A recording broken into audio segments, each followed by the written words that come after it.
Hello and welcome to Reading Aloud, and today I'm really on home ground. Picture books and poetry. Thomas Gray said poetry is thoughts that breathe, words that burn. And we'll be examining an anthology that one reviewer said could save lives. Also in this week's show, Baby Brains, on stage with author Simon James.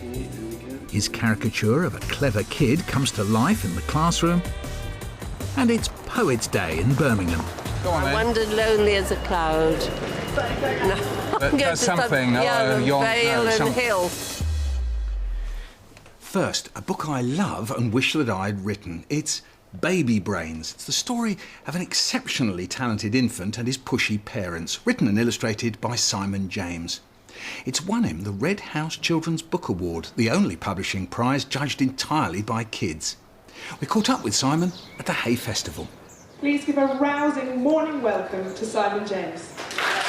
Simon isn't one of those shy, reticent authors. He's a tent performer, a bit of a ham, who's more than happy to show how he created the smartest baby in the world.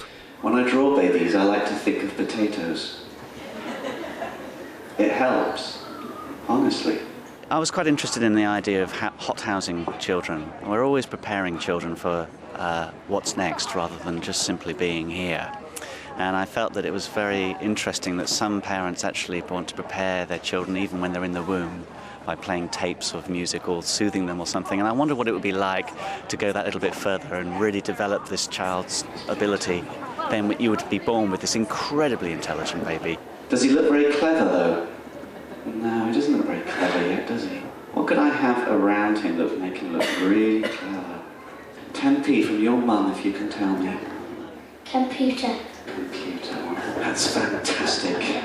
I think humour is a very important tool in storytelling. One of the things that humour does, which I find quite amazing, is that you can only laugh now. It brings you totally to the present. You can't prepare for laughter. You can't live in anticipation of it. It's there when it happens. So as a device in storytelling and to use in books, it's a wonderful way of bringing the immediacy of what is happening within the words right now. There's a very clever baby.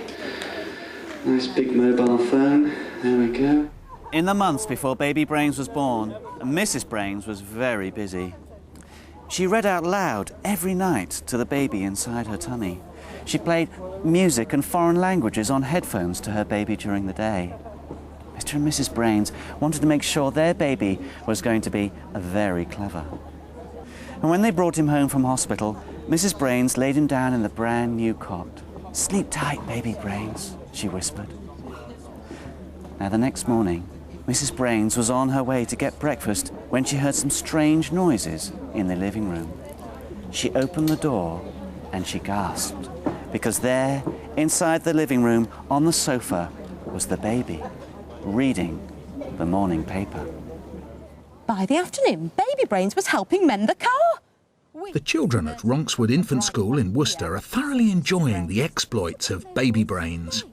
Their teacher, Lisa Hope, has devised a whole range of activities around the story. Now, you chose to read the story out loud. This wasn't a book that you kind of left lying around for the children, no? No, so why is that? Why read a story out loud? I think, particularly with infant children who I work with, there's still something quite magical about reading a story to a whole class. You literally have them in the palm of your hand, anticipating and waiting for the next bit of the story. That evening, Baby Brains spoke his first words. "I'd like to go to school tomorrow." The children leave the reading circle to continue the story in their own classroom, where one little boy is playing the role of Baby Brains, arriving for his first day at school, aged just 2 weeks. "Would you like to go and take a seat, Baby Brains?" We stopped at the bit where he goes into school and we did some freeze framing and thought tapping. The children literally recreate one of the scenes from the book, one of the illustrations. So they're physically in the characters' positions. So we had the image of the illustration from the book up on the smartboard so we could see where the characters would be. And then we froze them. We had freezing dust that froze the children. Can you look at what your character is doing and freeze in that position? Ready? 1, 2... 3, freeze. And we got the children to talk to each other, to pick a character from the scene and to imagine what they were saying. So it gave everybody time to think about what it is they would be thinking if they were them. By the time I count to 3, share your thoughts with me. 1, 2, 3. I'll be the teacher. I'm going to be the teacher. We did it as a whole class first of all, and then they went into small groups. By the time I count to 3, share your thoughts with me. And then from that came the writing, and because we'd done the drama and the improvisation first, then you got much more imaginative writing. So we had the scene from the book again, yes, with thought bubbles, and had one on my smartboard which we did together, and then they had individual ones where they actually went away and wrote in the thought bubbles what the different characters were thinking. And at first I thought they were just going to copy what we'd done in the drama, but actually it stimulated much more imaginative responses. It's given them the confidence to be able to, if I asked them to, write their own version of Baby Brains. It's encouraging them to use their own ideas, and, you know, that's OK to use their own ideas. He's too smart for this class. He is too smart. I think with young children, they physically got to experience what it is like, you know, as near as you can experience what it's like to be Baby Brains, or, you know, we've got to make that very real for them. Baby Brain's mum and dad found out he's so clever because he mends the car and reads the newspaper. He was the most cleverest baby in the world.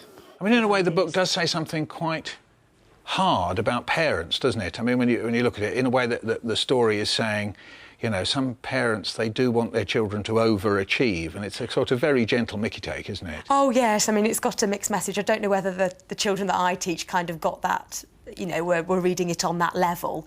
But, I mean, it's the sort of book you could use with further up a primary school to deal with those kind of issues, yes. Yes, or with adults even, couldn't you? Absolutely, parenting classes.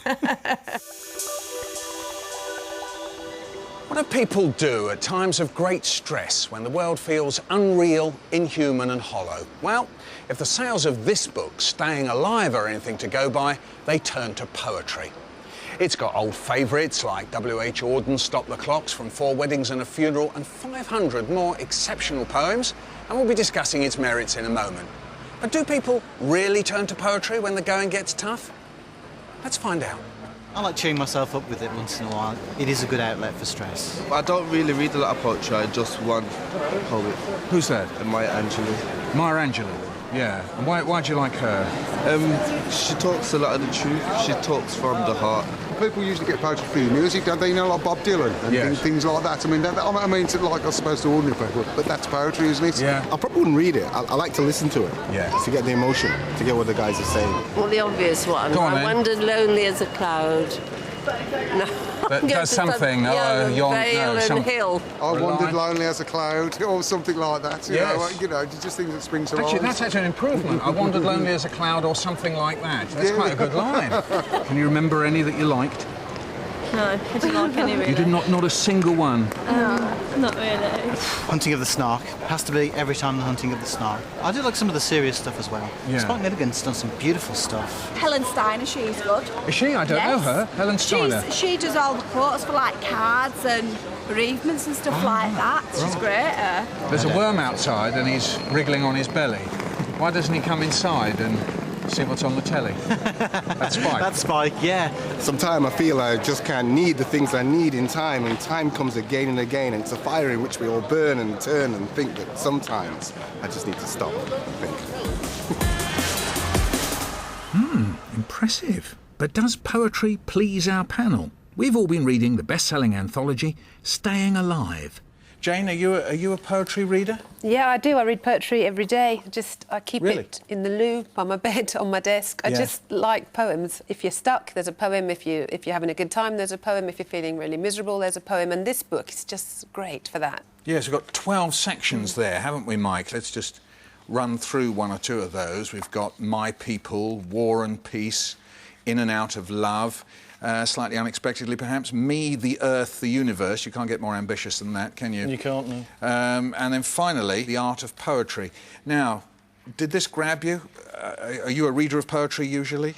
Not regularly, not for a long while, but I must say that I thoroughly enjoyed going through it. You can dip into it. There are 500 poems in here, many of which I hadn't come across before, and I found myself staying with the book much longer than I expected to, and turned up some real gems that I totally enjoyed. Like? Some of the Eastern European poets in particular I liked. There's one called Luck in Sarajevo. I'll just quote you a couple of lines from it. You go stand in a bread line and end up in an emergency room with your leg amputated. That was one guy's view of Sarajevo in 1992, which I don't think anybody could have put that better. I remember things happening like that at the time, but you never think about the mundanity of standing in a bread queue and then losing your leg 10 minutes afterwards. Samira, it's a very ambitious anthology. I mean, it is claiming a lot for itself. You know, if we say real poems for unreal times, I think Neil Astley wanted this somehow or other to really stake out what poetry can do in a difficult time. The need for poetry is more important now than it ever was, because I think we have to move beyond the functional use of language.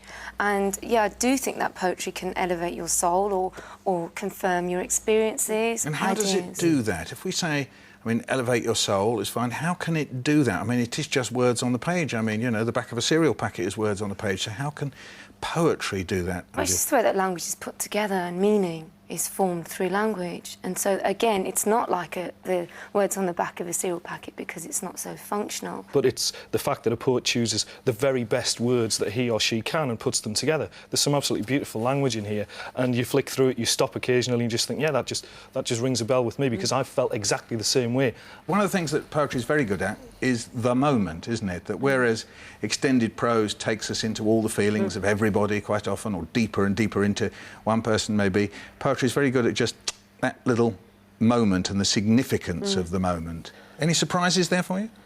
Yeah, I mean, it's quite a raunchy book. I really like the love section. I mean, I just like that sort of love poetry, which is really physical and quite sexy, really, and I really enjoyed all those. I think there's some great ones in here. From a teaching point of view, I'd go along with Jane. There are one or two very raunchy poems in here that you'd have to be very careful that you'd read through thoroughly. Come on, let's not beat about the bush, as it were. Let's find out what you're talking about. Well, I really like the one, page 254, Love Beginnings. 254, we'll all look to this now. This is a little bit of fun here. That just to watch them is to feel again that hitching in the groin, that filling of the heart, the old sore heart, the battered, foundered, faithful heart, snorting again, stamping in its stall. Love Beginnings from C.K. Williams, that one. You quite like that, a bit of old love there. Yeah, I like that. Now, is this a book that is going to find its way, if you like, through the gaps in your life? Will it be in your toilet? Will it be with you on a bus? I think that's its intention. It's quite a tall order for this book. It is quite a tall order, yeah. But having said that, I will return to it, most definitely. You don't have to, it's not homework, I promise you. OK. Mike? I think it's done the job for me. It's certainly got me back into reading poetry myself, which is difficult to do because you're so constrained as a teacher in the poetry that you're allowed to teach in schools. Yeah. Jane? I read it. I bought it and took it on holiday, and it was a great holiday book because, it kept me going for a whole fortnight. Well, that's all for now. Just time for a little poem that I tell myself when times are tough. It's by Lord Byron. He imagined an epitaph on the gravestone of the Prime Minister he hated. Posterity will ne'er survey a nobler grave than this. Here lie the bones of Castlereagh. Stop, traveller, and piss. Bye now.